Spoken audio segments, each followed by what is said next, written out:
Hey everybody, Whitney here with a Identify and Heal solo episode. And today I'm going to call my episode, It Takes Two to Toxic. I came up with that myself. I was just had this come up a few times in conversations recently, the idea that if we have been in a cycle of continuing, rotating, cycling through unhealthy, what we would call toxic situationships, relationships, then we are a part of the problem. If we are in a toxic relationship, it is because we are in a toxic state. We'll say that. It takes two to toxic. I was just thinking of that when I was describing to someone, like this relationship I was in was super toxic. And the more I was reflecting on it, I kept thinking like, oh, well, they did this and they were doing this.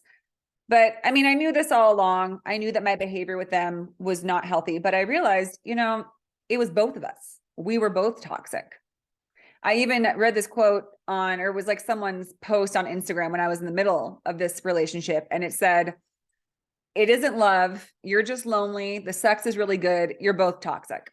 And that was when it first kind of hit me where I was like, oh, damn, like I feel super called out. And it's so true. I mean, those things were all true that, I was lonely. I wanted companionship. The sex was amazing. I was being toxic. They were toxic. It was a big old toxic dance.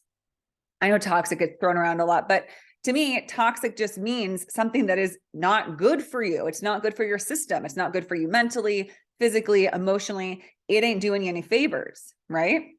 But it sure can feel very exciting, a big old thrill ride, right? A toxic thrill ride. We all know that draw, or at least a lot of us do. So it takes two to toxic. I also want to get into the idea of why are we drawn towards these toxic situations? What is the allure? What's going on with us? And there's 2 points that I wanted to make. One is that when we are finding ourselves again and again in a unfulfilling relationships that don't feel healthy, that don't bring us to a state of peace, that don't feel like they can really, you run the course, right? Go the distance. They're not going to be our long-term partnership. I mean, even though you can be stuck in an unhealthy situation for years and years and years, even in marriages, we all know marriages end that were completely unhealthy and abusive and all the things. If we find ourselves drawn to these unhealthy ones, what is going on? What is it that's drawing us to it? So the idea I want to offer is the difference, the shift we make when we begin to engage in healthy relationships is that we've made the decision that we want to be in a state, engage with things where we are actually being satiated rather than constantly chasing after and craving more. This ties into the idea of love addiction. How can love be an addiction? This is why. You're constantly chasing and craving more because you're not being satiated. Any toxic relationship is not nourishing you.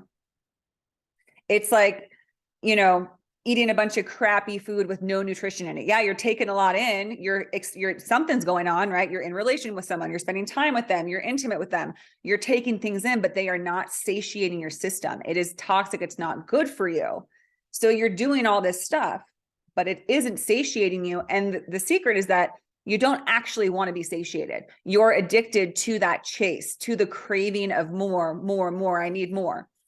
And this is the bigger problem, is that it's just like any other addiction. You think it's going to resolve something that cannot be resolved by anything that is not healthy or good or aligned with you, right? Alcohol is never going to solve any of our problems. Maybe we feel like it does temporarily. If you can go grab a drink or two and suddenly you feel more at ease, but it doesn't actually make whatever you were worried about go away, right? The same with unhealthy relationships. You can keep going through it, but it's never going to ease what's causing this chase. So let me clarify what I mean by this. I know that for me, when I've been in what I would call toxic relationships, nothing was ever enough. This is where my toxicity came in. Remember, I was saying it takes two to toxic. My toxic trait is that and here's another point someone made on a podcast I just did. If you are in a toxic relationship, it's because you're in a toxic relationship with yourself. Right? It's a bummer. No one wants to hear it. And it doesn't mean fully, right? We all have our moments of clarity, of wisdom, spiritual connection, but it means that for the most part, there's still this strong aspect of toxicity with yourself, which to me always comes back to conditionality, right? The part of you that's like, okay, I have to look perfect and look the best. And if I go out today, I got to get all the attention and then I can feel good about myself. But that will be the barometer rather than just going out with your day and being present and being mindful and really being fully immersed in the moment. It's about being tied to externals, right? Did this happen for me? Did this go well? Did this go wrong? Did I get what I wanted out of the situation, right? It's about having these really strong wants and needs, this craving for more. Because the problem with any externals, and you'll hear this from alcoholics, there's a phrase that says, one drink was too many and 1,000 wasn't enough. You get to this point with drinking that it's just, you realize like, this is a bottomless hole. This is a bottomless bucket. There's not enough. I struggled for years with an eating disorder. Since by the time I was 14, I became a binge eater and I practiced in bulimia, purging. And it was like, when I was under the, in a binge, it was like a force took over me. I was like a freight train. I could not get enough. I was stuffing and stuffing and stuffing myself. And I know now that it was a lack of love for myself. I've heard this, and I believe it's true, that everything that we ever seek is just an effort to find love. Any addiction we have is where we are confusing that fixation with love, right? That's definitely how I felt with food. I didn't know how to find love. Feels so nebulous, right? You're like, I can't just have it. I would need a loving partner to have that. I would need, this or that. I can't give it to myself. So maybe this food will do the job. It felt soothing. It felt comforting. It felt something that I could control that was tangible. Whereas love just felt so elusive, and giving it to myself absolutely didn't feel possible because I hated myself in a lot of ways. I hated who I was. I hated that I had to be me. And I didn't know how to release that. I didn't know how to become a loving, self-loving person. And I still struggle with that. And that's why I enter into toxic situations. But anyways, back to this analogy of when I was doing binge eating is you find yourself in these moments where you recognize that you just don't want to be alone with yourself. You don't want to have to face yourself. You don't want to have to do the work to shift from that toxic relationship with yourself to a truly loving, accepting, peaceful, calm relationship with yourself. Watch my video on the addiction to chaos. Calmness, peace can feel very uncomfortable, very, unappealing to somebody who's much more at ease and familiar with that which is tumultuous and chaotic and dysfunctional. And we will almost, jump out of our skin to get out of having to sit with ourselves. I remember there was times where I would go back and forth in my mind when I was, trying so hard to break free of binge purge cycle. And I would be sitting there and the little seed of the idea would come and be like, I could go to the store right now and get all the binge food I wanted. I could come back and eat it. And I would sit and I'd try to let it pass. But sometimes I would just spring forth and I would just get like a bat out of hell, just race to that store. And it's because I wanted out. My mind was such a madhouse, and I was so tired of having to sit with it and with these uncomfortable feelings of self-hatred and all of this and trauma from my past. And I would just go. And it's because you get out of your mind. You feel like you can almost not be held accountable, right? It's like once you decide to charge down that toxic, dysfunctional, unhealthy path, you're like, on the highway to hell. You're like, here we go. All right, I'm going to do it.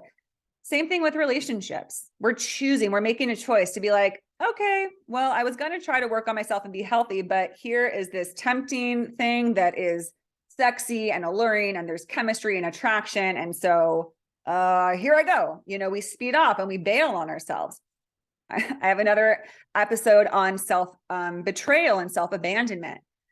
When we have begun this work on our spiritual path, we are constantly going to be challenged about this fork in the road of what are you going to choose now? You just got through a really difficult dating situation that was not healthy, not good. You got out of it. You've decided to focus on yourself. And then wouldn't you know, swoops in Again, this tempting thing, this tempting offer, this person that says all the right things and showing a little bit of interest. Are you going to take it? Are you going to take the bait? Of course, if it seems like a loving connection, that's one thing. But if you recognize that they have some of the same colors, same flavors as all these past toxic people, maybe it's inconsistency, maybe it's being a little bit distant or, kind of withholding affection. Those are all indications that it would be one of those, roller coaster rides, that intermittent reinforcement where somebody will give you what you want, but then take it away and leave you begging for more and keep you in that cycle. So again, the universe will continuously give us forks in the road to say, what do you choose now? That's a really powerful question to recognize, because truly that is the essence of life, is just a series of decisions and choices. And the only question is, what do you choose now? Do you choose this or do you choose that? Do you choose to engage again with this toxic, tumultuous, exciting, chaotic, dysfunctional experience? Or do you choose to go a different way? Do you choose to actually satiate yourself? So back to my point here, being satiated rather than constantly craving more. The same way I expressed that I craved food when I was struggling with my binge eating purging cycle. The same way I craved any alcohol or pills I could get my hands on for many, many years. It was because I didn't want to do the work to actually satiate myself. I wanted a quick fix to soothe what felt so painful, both emotionally, mentally, physically, right? And that craving shows up in relationships I mentioned the intermittent reinforcement. It's that feeling where you always are left wanting more. I know in my situationships like that, whether it was, their attraction to me, their attention for me, even when we were texting, if they would text me, my first impulse would be like, and what now? Like if they sent me one text, I'd be waiting for the second one. Like, when are they going to text me again? Like they like your text, you see the little heart, and I would just be waiting there for the bubbles to show that they were going to, well, what now? What do you got for me now? It was a fix. I wanted more. Nothing was enough.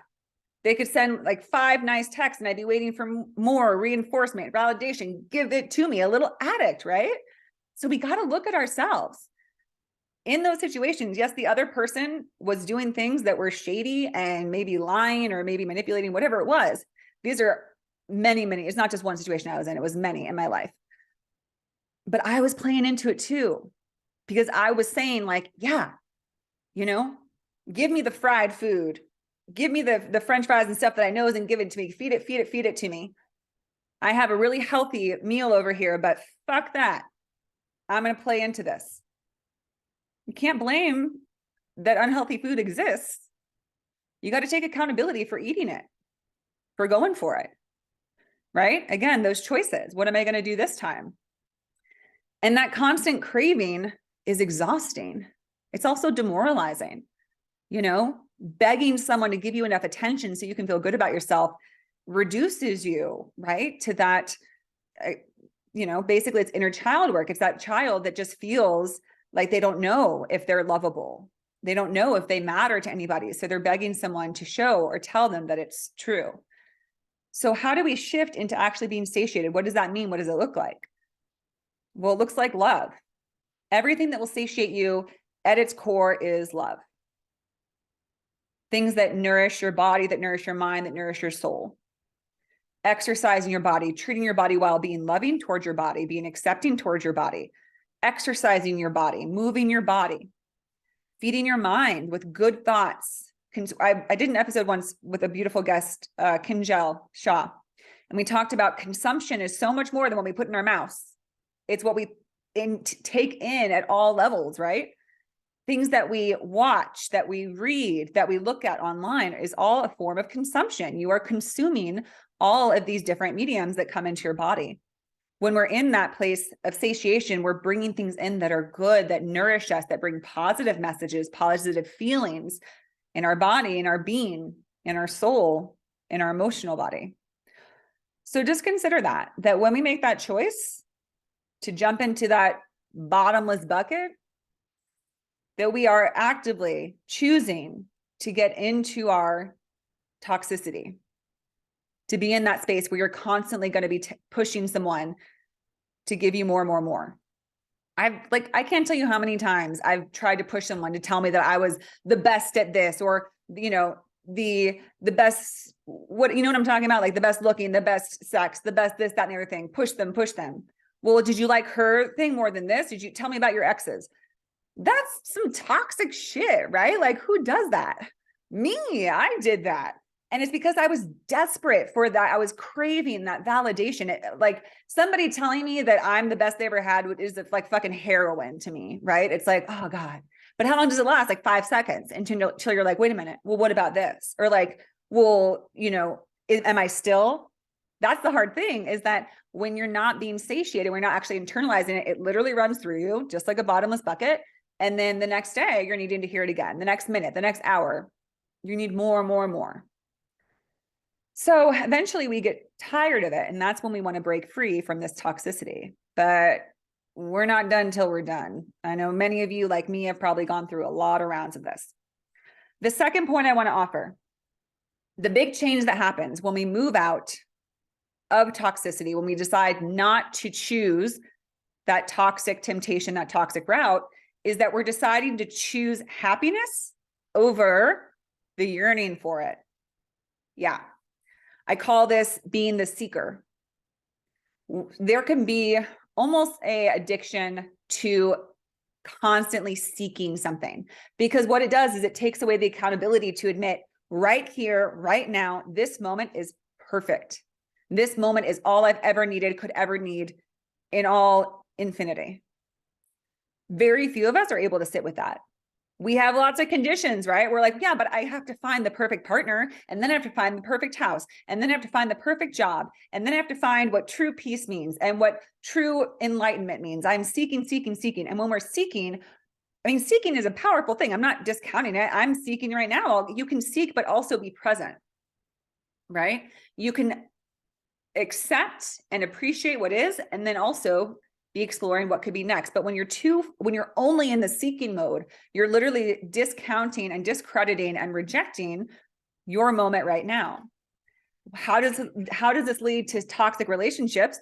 Well, because you don't actually want to be happy. That's the truth of it. You don't want to be happy. It's all, a lot of it becomes subconscious, but subconsciously, when we meet someone that has the same qualities of everyone else who's ever screwed us over, we're like, perfect. I can just grind my gears and run in circles with this person. We'll do the same shit we always do, which is, yell and scream and have like fleeting moments of happiness and bliss together, but then it comes crashing down.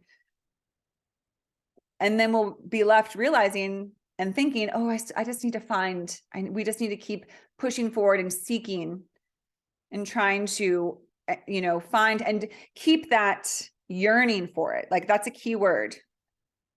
Yearning for something can only, I bring everything back to addiction, but I think anything can be an addiction.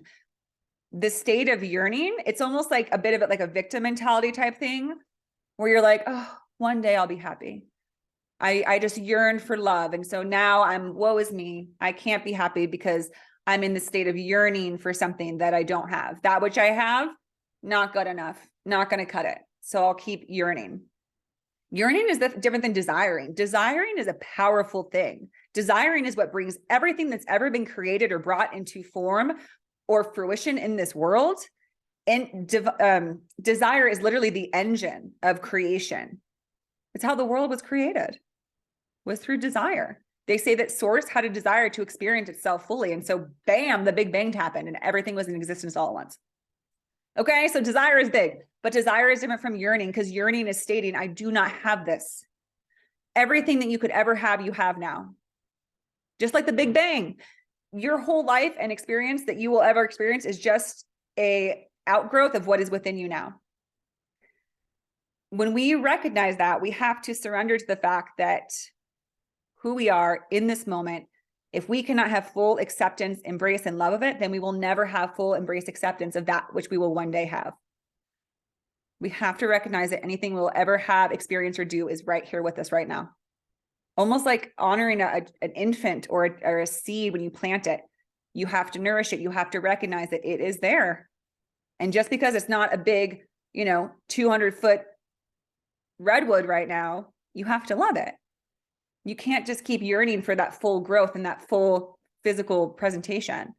You have to say, okay, I can accept this. When we're in yearning, we're saying, no, this is boring. I don't have what I want. I'm just going to stay. And then they say that the action of wanting, the state of wanting actually pushes things away, because it's saying, I want to want. Well, you can want all day long. You're not going to have. I've read that stating, if you want to bring something to your life, make the statement that you already have it. I am grateful for my abundance. I am grateful for my success. I am is the most powerful statement you will ever make. That is literally the key that turns the engine for everything that comes into being in life. And I just saw this big old blue flash when I said that. So that message is really strong for somebody out there who's meant to hear that. Rather than asking or stating, I want this, state, I am grateful that I have this. I am abundant. I am wealthy. I am successful. Because the reality is that that future you already exist. So be grateful for it. Thank yourself for it. The more we just say, I want this, I want this relationship, then you stay in that energy of just wanting, just yearning, right? Okay, so to bring it back a little, it takes two to toxic. Check yourself, right? There you go. That's the phrase I'm looking for. That's what this is saying. Check yourself. Like Ice Cube said. It was like, yep, yeah, Ice Cube. Check yourself before you wreck yourself. Before you enter into that next enticing, juicy connection that feels like, ooh, this could be fun. You know, I know that my favorite thing in the world was meeting someone new and giving them my number and seeing when they would text me, and then, you know, having someone to text back and forth on a Friday night.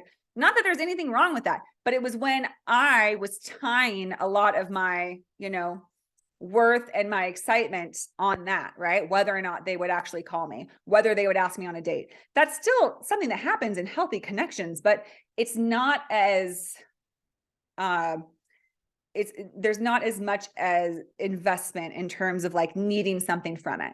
Everyone I've talked to who eventually met a healthy person, it was like, yeah, it just happened really organically. And sometimes we had to discuss communication frequencies and preferences and all that, but it wasn't this game of like, will he, won't he, like, what are we and how often will he call me, or when will they want to see me? As good as it can feel to get that hit, you know, is it worth it? What do you choose now? What do you choose now? Will you choose walking down what you can see? You can identify it by signs, but you can also start to feel it. Think about how you feel with, or how you felt in unhealthy dynamics or connections. I know for me, I never felt at ease. It was this constant reaching. I was always, as I said, reaching for more and more and more confirmation.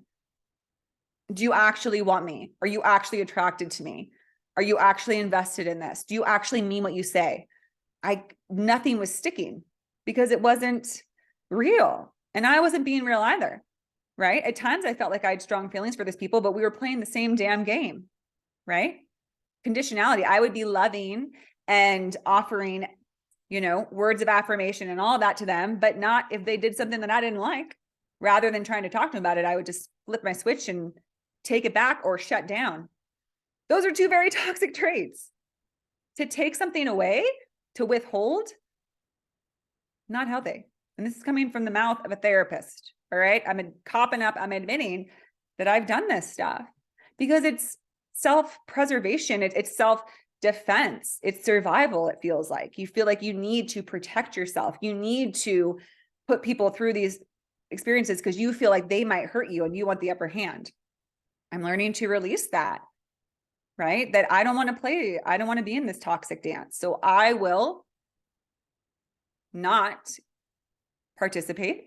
If I notice the toxicity, I will remove myself. Again, make that choice to say nope and get back and go down the other path of self-respect, of not settling for less, of not allowing people to try to manipulate or control you. Any of those things. So yeah, look out for your own toxic traits. Be honest with yourself. Are you withholding things from your partner to try and almost punish them because you feel like they wronged you or they didn't do the right thing? That's another thing for me. If people didn't do exactly what I thought they should do or say what I thought they should say, I would harbor anger. I'd get defensive. I would They call it Stonewalling. Is it the 7 horses of the apocalypse? Look that up. I can't recall who it is. It's the 2 that do. I think it's Gottman. The Gottmans. I think they're husband and wife team who did a lot of work, a lot of couples counseling and seminars. They're really big. They're fabulous. But 7 horses of the apocalypse. One of them is stonewalling, where rather than expressing how you feel, your defense is to punish them by just locking them out, by making yourself inaccessible to them. Not healthy, toxic. Be mindful of that, because then you'll realize, am I going to choose to engage in a situation where this comes up? If you start having those inclinations, most likely it's a toxic situation.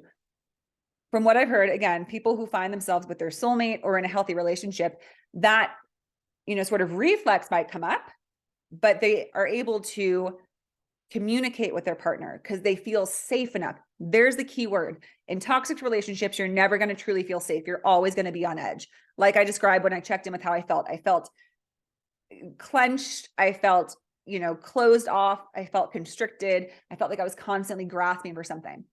When something feels safe, yes, sometimes you might feel that reflex of, oh, does that mean that they're not that interested? Does that mean that they don't mean what they say?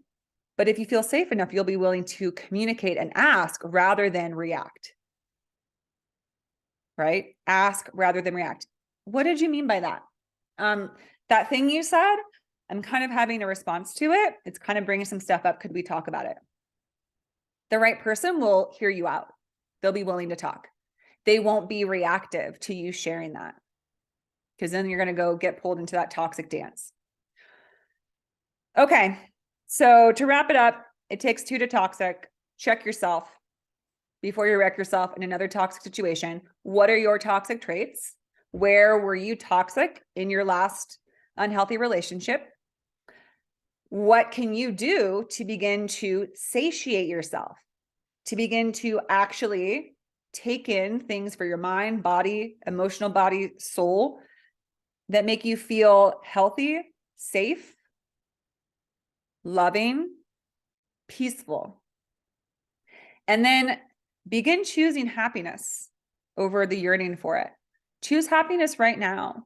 I know that's cliche and it can feel like bullshit and obnoxious, but if you really think about it, me right here, it's a Friday afternoon. I'm in this beautiful little space. And after this, I get to call it a day. And I get to lie out on the couch and just maybe read or decide what I want to do from here. What a beautiful thing, right?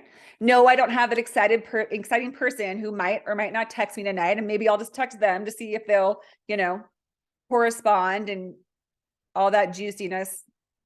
But that's okay. I don't want that anymore. Because again, it's like fast food. Yeah, it's good in the moment, but afterwards, it just drops you right back down where you started.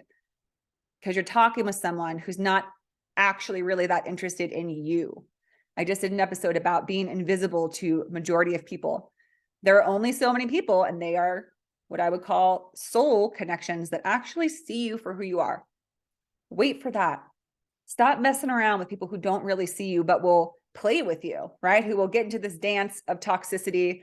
Let me see what I can get from you. Let me see what you can get from me. Let's play this abusive, exhausting, but enticing and exciting dance. It's up to you to make the choice. Do you want to take another ride on the roller coaster? Or do you want to go walk down to the beach and be in a place of more stillness and calmness? Walk along the shore. Choose happiness. Recognize when you're yearning, right? When you're in that place of, okay, well, yeah, like today was a good day, but I'm really going to be happy when I'm with my partner, when I have that job, when this changes. The moment is now.